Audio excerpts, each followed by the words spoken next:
우리 그리스도인은 예루살렘을 이야기 아니할 수 없습니다. 왜냐하면 예수님이 그곳에서 태어나셨고 죽으셨고 부활하셨기 때문에 우리는 예수님을 말할 때 꼭 예루살렘을 말할 수밖에 없습니다.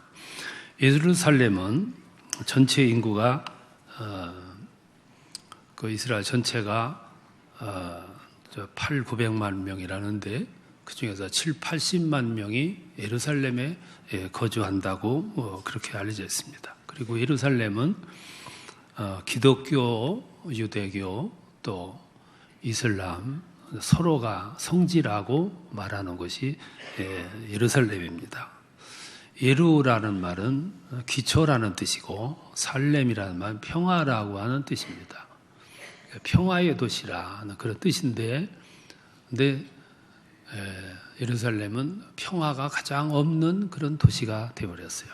갈등이 많고 또 싸움이 많은 그런 도시가 됐습니다. 해발 800고지에 위치해 있는데 그 주변에 골고다 산이 있고 또 그 주변에 베들레헴이 있습니다. 예수님이 탄생하시고 예수님이 죽으시고 예수님이 부활하신 도시, 우리는 결코 그 도시를 잊을 수가 없죠. 그럼에도 불구하고 이 세상에서 가장 예수를 안 믿는 도시가 또 예루살렘이에요. 아주 복잡한 그런 도시입니다. 예루살렘은 이렇게 많은 의미를 가지고 있는 도시고 또 역사를 담고 있는 그런 도시입니다. 그래서 어떤 사람은 예루살렘은 아무것도 아니다, 그러나 전부다, 그렇게도 말을 했습니다. 시내에 돌아다녀 보면 돌로 형성되어 있는 그런 도시입니다. 근데 그곳에 돌아다니는 돌 하나도 다 역사가 깃들어 있고 거기에 의미가 깃들어 있는 그런 돌들입니다. 오늘은 사순절 세 번째 주일이기 때문에 오늘 예루살렘에 대해서 묵상을 좀 하려고 그럽니다. 예루살렘을 말할 때 몇 가지 특징을 말할 수 있어요. 그 중에 하나가 뭐냐면 예루살렘은 거룩하다 하고 칭송된 그런 도시라는 거예요. 예루살렘의 역사가 약 3,000년 정도가 됩니다. 근데 그 3,000년 동안 많은 주인이 거쳐갔어요. 유대교인들이 550여 년 동안 지배를 했습니다. 그리고 그 뒤로 기독교가 약 400여 년 동안 지배를 했습니다. 그리고 그 이후로 무슬림들이 약 1200년 동안 지배를 했고 기타 800여 년 동안 여러 나라들이, 민족들이 그 땅을 지배를 하게 됐습니다. 그렇게 예루살렘은 사연이 많이 있는 그런 도시예요. 아브라함이 어린 아들 이삭을 데리고 가서 그를 잡아서 제물로 바치려고 했던 모리아산이 예루살렘이라고 그래요. 기원전 10세기경에 다윗이 그곳에 정착을 하고 거기다가 다윗성을 설치를 했습니다. 리바논에 가서 백향목을 꺾어다가 그곳에다가 왕궁을 지어놓고 시편 122편에서 그는 이렇게 예루살렘을 찬양했습니다. 예루살렘을 위하여 평안을 구하라. 예루살렘을 사랑하는 자는 형통하리로다. 네 성 안에는 평안이 있고 네 궁중에는 형통이 있을지어다. 그만큼 예루살렘을 소중히 여겼습니다. 그 후로 사람들은 예루살렘을 살렘이라고 불렀고 여부스라고도 불렀고 시온이라고도 불렀어요. 그리고 거룩한 곳이라 그렇게 사람들은 불렀습니다. 그런데 이름처럼 예루살렘은 평안이 있었던 곳이 아니었어요. 참 갈등이 많았습니다. 오늘도 많지만 옛날 역사적으로 봐도 상당히 많아요. 다윗 시대에는 융성했기 때문에 예루살렘에 평안이 있었습니다. 태평성세를 누린 거죠. 천하를 통일했기 때문에. 원래 그 땅은 가나안 사람들이 땅인데 기원전 10세기경에 다윗이 거기를 점령을 함으로 말미암아 거기가 히브리 왕국이 됐어요. 그 히브리 왕국이 약 550년 동안 이루어졌습니다. 그리고 그 히브리 왕국이 둘로 갈라지잖아요.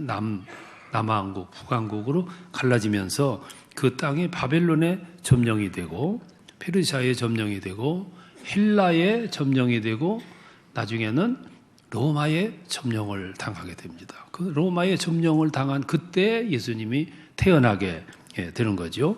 그리고 예수님 사후 기원 325년에 기독교가 로마 제국에서 공인이 됩니다. 그래서 국교로 승격이 되는 거죠. 그래서 기독교가 그 땅을 유대교 다음으로 400년 동안을 지배를 하게 됩니다. 그리고 나서 400년 후에 무슬림들에게 또 지배를 당해요. 그래서 예루살렘을 가리켜서 무슬림들은 오늘도 세계의 3대 명소라 그래가지고 메카하고 그리고 메디나하고 예루살렘을 소중히 여겨요. 아주 복잡한 그런 도시입니다. 예루살렘에 가보면 기독교와 유대교와 무슬림들이 세 가지 종교가 뒤섞여가지고 종교 문화를 이루면서 지금도 살아가고 있어요. 지금 세계 인구가 70억이라고 그러는데 70억 가운데 30억이 절반이 이 예루살렘을 자신들의 성지라고 말하면서 살아가고 있어요. 그게 예루살렘의 현실입니다.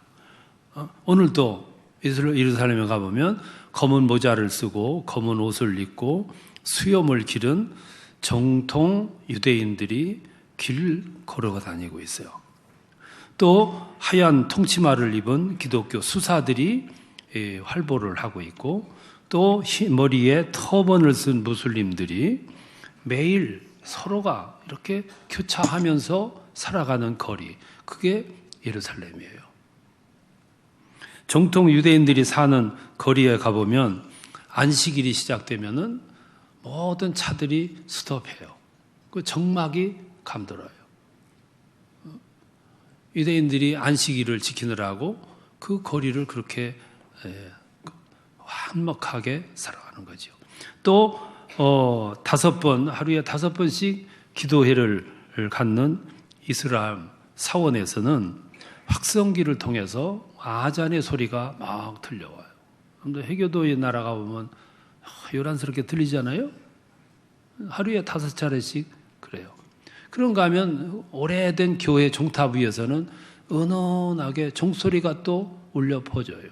새 종교의 사람들이 거리를 섞여 살아가고 그리고 그 문화에서 만들어지는 모습들이 그냥 울려 퍼지는 도시, 그게 예루살렘이에요. 그래서 사람들은 예루살렘을 거룩한 도시라 그렇게 말을 합니다. 이게 예루살렘이에요.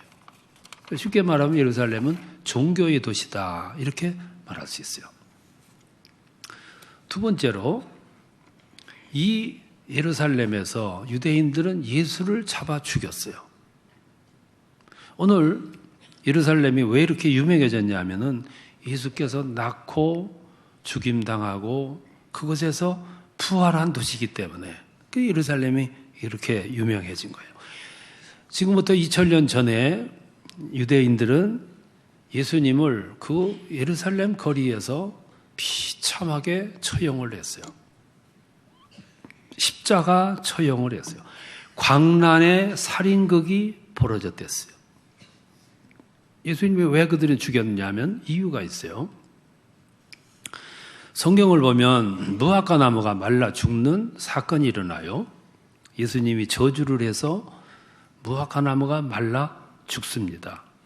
마가복음 보면 그 무화과 나무는 열매가 맺혀질 수 있는 계절이 아니었다 그래요. 그런데 열매가 없다고 말라 죽음을 당하는 그런 일이 벌어졌어요.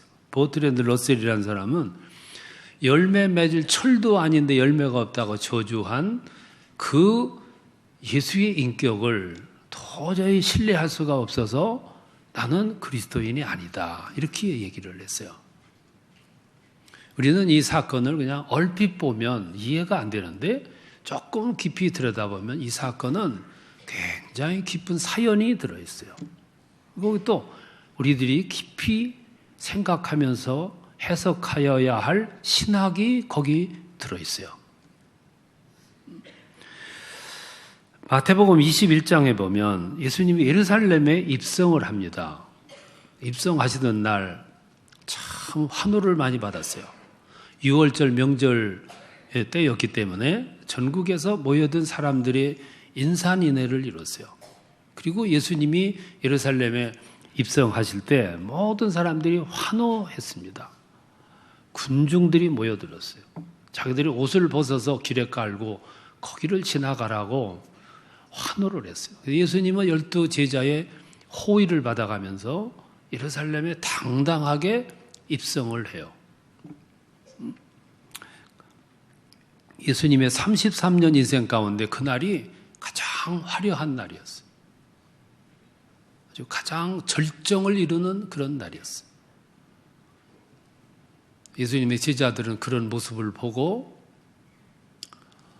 흥분했을 거예요. 그 흥분은 그들로 하여금 오해를 불러일으키기에 충분했어요. 그래서 가룟 유다는 이제는 때가 왔다고 생각을 했던 거예요. 착각을 일으켰던 거죠.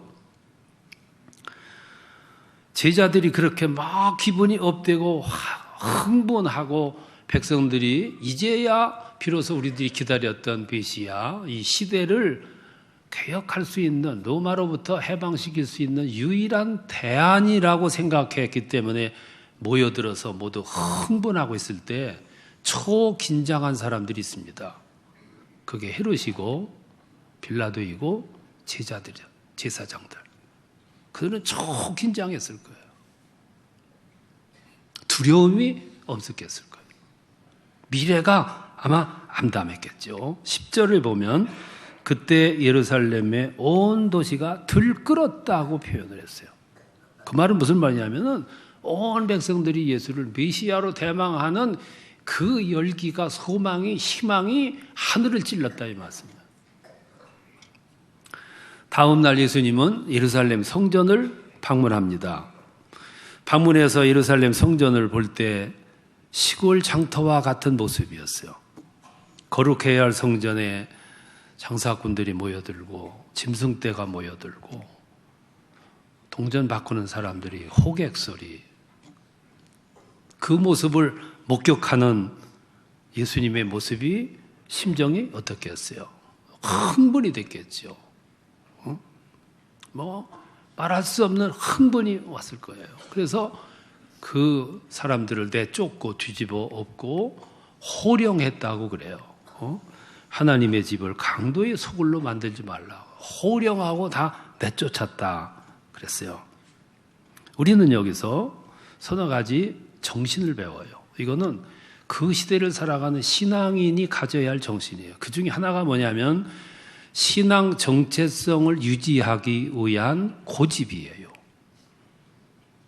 사사로운 고집은 불필요한 거지만 내 정체성을 유지하기 위해서 끝까지 견지하고자 하는 고집은 우리 신앙인들에게 절대 필요한 거예요. 세속화가 되고 마지막 시대가 되면 신불신이 구분이 없어져요. 기준도 없어지고 신앙인 불신이 거기서 거기예요. 뭐가 차이가 나느냐 하면은 고집이 하나 있어야 된다면 또 하나는 순결의식이에요. 순결의식이 뭐냐면은 모든 사람들이 오른쪽으로 다 갈지라도 나 혼자라도 왼쪽으로 가는 그게 순결의식이에요. 모든 사람들이 다 편안하게 잠을 자고 있을 때 나 홀로 깨어 기도하는 모습이 그게 순결의식이에요.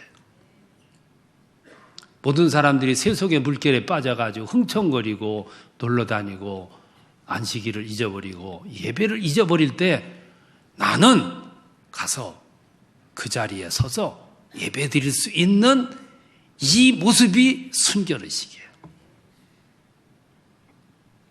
나 홀로 그걸 지키기 위해서 때로는 조소를 받고 비난을 받고 불이익을 당하는 것, 그것이 오늘의 순교예요. 옛날에는 피 흘리고 목숨을 잃고 그게 순교였지만 오늘날에는 신앙생활 한다고 누가 죽여주지를 않아요. 오늘의 순교 개념은 바뀌었어요. 그 바뀐 순교 개념의 기준이 뭐냐면 순결의식을 지키는 거예요. 고집을 갖는 것이고 순결을 지키는 것이고. 또 하나가 있는데 그게 역사의식이에요. 당시 제사장들은 역사의식이 없었어요. 오직 있다면 탐심, 뇌물을 어떻게 받을까? 저 시골에 살던 백성들이 6월절 날 명절 때 하나님 앞에 드리기 위해서 제물을 아주 정성을 다해서 양을 길러 그걸 끌고 예루살렘까지 오는 동안 돌짝밭 걸어오는 동안 발톱이 부러지고 깨져요. 그러면 심사를 해가지고 불합격 처리를 해요. 그러면 비싼 걸 다시 사게 해서 제물 바치도록 했어요. 그리고 발톱 자시 손질해가지고 그걸 또 갖다 비싼 값에 또 팔아먹었어요. 성전 불화해서 장사꾼 끌어들였어. 누가 그랬냐면 당시 제사장들이 그랬어. 종교인들이. 그렇게 타락했어. 그때 세례 요한이라는 사람은 현직 제사장 아들이었어요. 그 모습을 너무 잘 알았어요. 너무 잘 알고 너무너무 그걸 잘 알았어요. 그러니까 예루살렘 하면 구역질부터 나왔어요. 숨 쉬고 살아갈 수가 없을 만큼 공기가 탁했어요. 그래서 그는 자기에게 주어졌던 모든 기득권 다 포기하고 광야로 나갔어요. 현직 제사장의 아들이면 그때 제사장은 세습제였습니다. 세례요한은 가만히만 있으면 자동적으로 그 시대의 지도자, 고소득층 제사장이 될 수 있어요. 세례요한 오늘날로 말하면 금수저를 입에 물고 나온 사람이에요.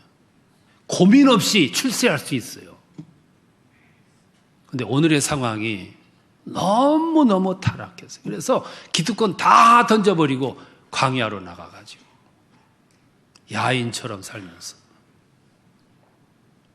속에서 막 터져오르는 분노가 일어날 때마다 요단강에 내려가서 물을 떠마셔가며 배가 고프면 메뚜기들을 잡아먹어가며 그리고 속에서 불이 타는 분노가 일어날 때마다 외쳤어요. 회개하라 이 독사 이 자식들아. 속에서 그냥 분노가. 그런데 오늘 성전에서 그 꼴을 보신 예수님의 마음의 분노가 세례 요한의 분노였어요. 다 내쫓고 뒤집어 엎고 하나님의 집을 강도의 소굴로 만들지 말라고.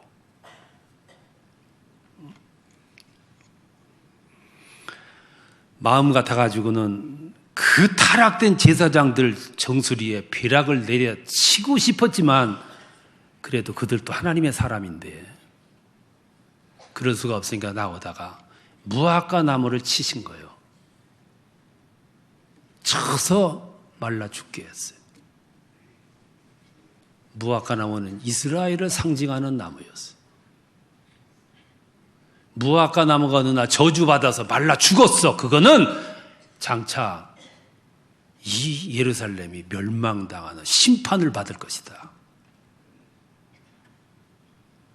그랬으면 제사장들이 두려워했고 무릎을 꿇었어야 되고 눈물을 흘렸더라면 참 좋았을 텐데 예수께서 그렇게 했다고 기분 나쁘다고 백성들을 움직여가지고 끝내 여러분 예수를 처형하잖아요. 예수를 처형하려고 할 때 빌라도가 뭐라고 했습니까? 내가 아무리 봐도 예수는 처형당할 만큼 죄가 없다. 나는 무고하니 이 모든 책임을 너희들이 뒤집어서라. 그때 그들이 뭐라고 외쳤냐면은 그 책임을 그 죄값을 우리와 우리 자손에게 돌리소서. 그런 말하면 안 되는데 그 말의 결과가 어떤 것인지 그들은 잘 몰랐어요. 예수를 잡아 죽여야 한다는 당면한 문제 때문에 그들은 이성을 잃었어요. 그래서 말하기를 그 죄값을 우리와 우리 자손에게 돌리소서. 그리고 예수를 끌고 다니면서 별짓을 다 했고 광란의 짓을 했어요.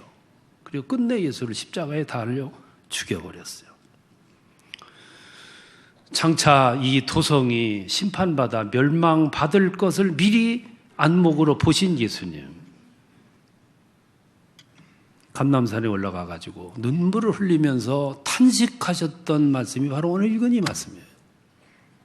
예루살렘아, 예루살렘아, 선지자를 죽이고 네게 파송된 자들을 돌로 치는 자여, 암탉이 그 새끼를 날개 아래 모음같이 내가 너희 자녀를 모으려고 얼마나 애를 썼더냐. 보라, 너희 집이 황폐하여 버림바가 되리라. 이 도성이 심판받으리라 그 말이에요. 이 도성이 심판받아 저주받을 것이라.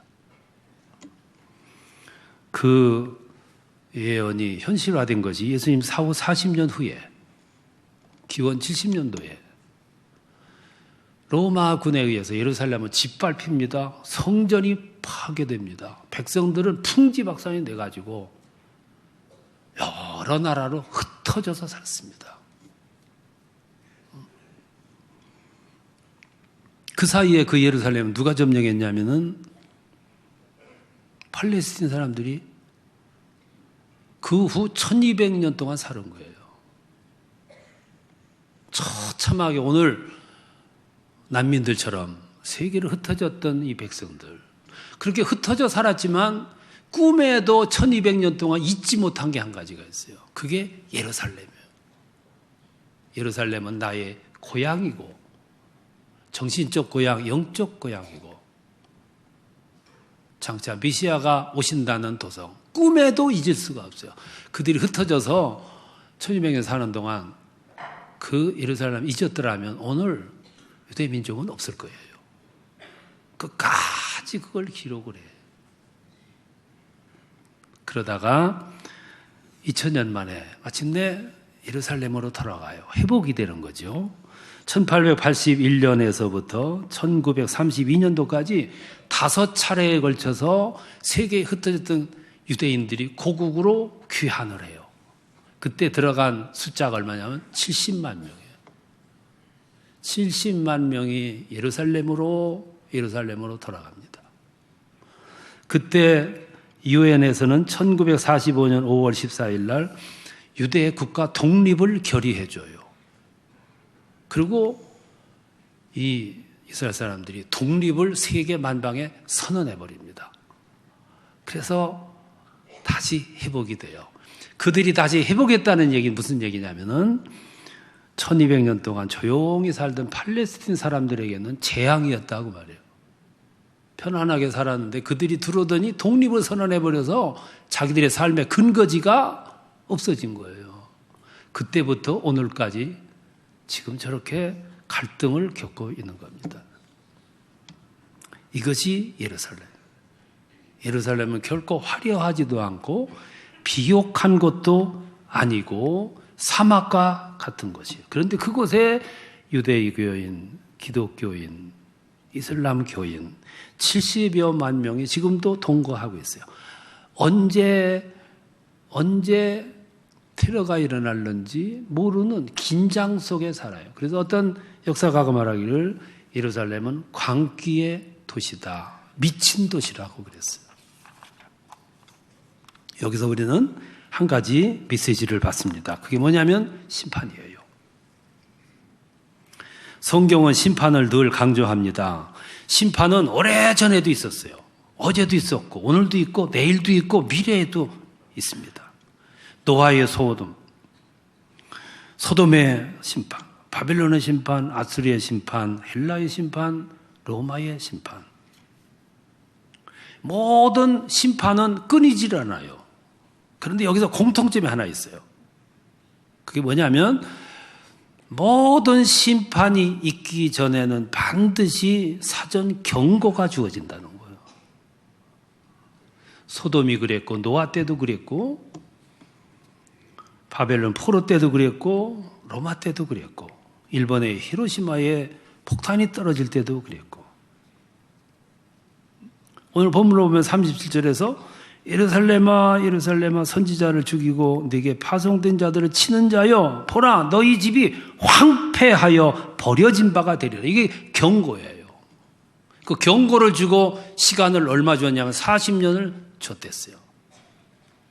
그래도 끔찍 안 하니까 거기는 심판받은 거예요. 오늘 사순절을 맞이해서 우리는 어떻게 하면 복을 받을까 이 생각이 아니고 지금도 들려오는 메시지, 그게 심판의 경고의 메시지예요. 성경은 예언서의 계시록에 이 심판의 경고가 너무너무 많이 들어있어요. 순결의식을 지켜야 한다는 말씀은 그렇게 들려오는 그 메시지를 받고 내 마음속에 담고 나를 건수하고 그 시대를 위해서 중보 기도하는 것이 오늘 이 시대를 살아가는 그리스도인들의 사명이에요. 사순절은 그거를 더 깊이 생각하고 묵상하면서 보내는 시간이 사순절의 기간이에요.